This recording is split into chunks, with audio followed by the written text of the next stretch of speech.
Hello, everyone. Welcome to Behind the Mic. Gary Laubach and Mike Joseph. A note first. We take on the University of Albany on Saturday. That game is a 3:30 game, originally scheduled for 7 o'clock. And I think Mike and I mentioned that in our broadcast on Saturday, that it would be 7. It is not. It is a 3:30 ball game. We have never played Albany in the history of Lafayette College football, but we have played against their coach. Greg Gattuso is the head coach there. He's been there now for 6 seasons, but it's his 18th year as a head coach, and he coached at Duquesne when Lafayette played Duquesne just a few years back. All right, Mike, we take a look at this ball club. Let's start with our team first, however. Great offensive output. I'll give you some of the numbers in a minute and some of the records that were set in that ball game.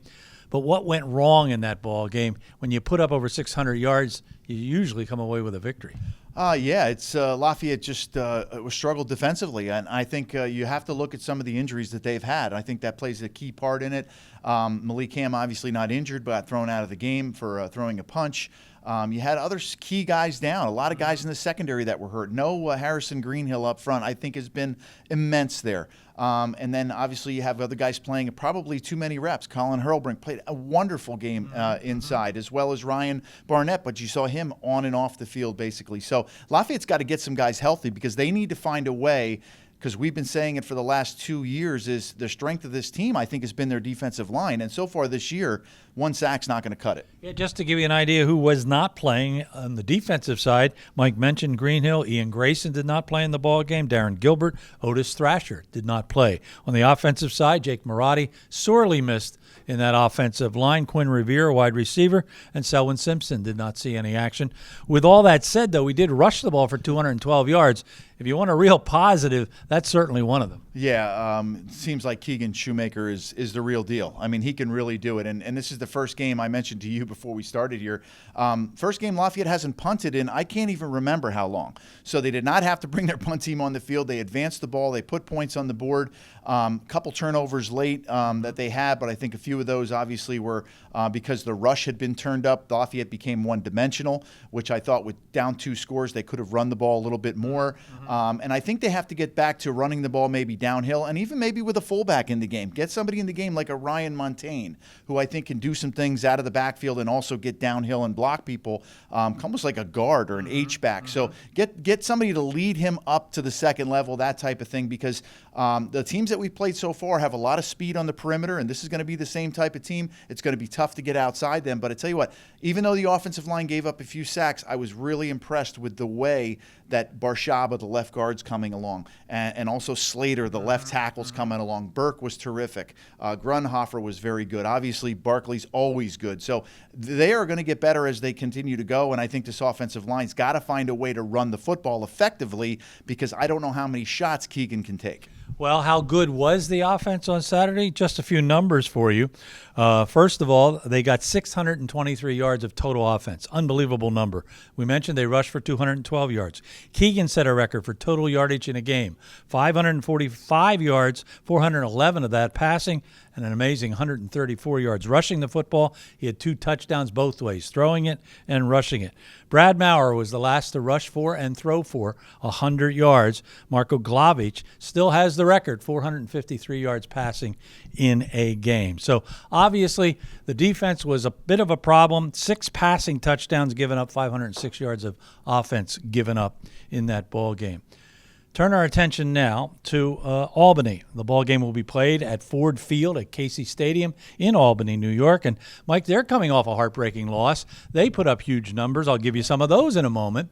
But they end up losing in overtime by the same margin of loss that we did against Monmouth. That's who they played, 38-35. Tied the game in the last 4 seconds and couldn't punch it through to win it. Yeah, they've got to be disappointing for them, obviously, to lose by 3 points, tying the game, getting the game into overtime. Normally, a team that ties the game at the end has the momentum in overtime and can win that.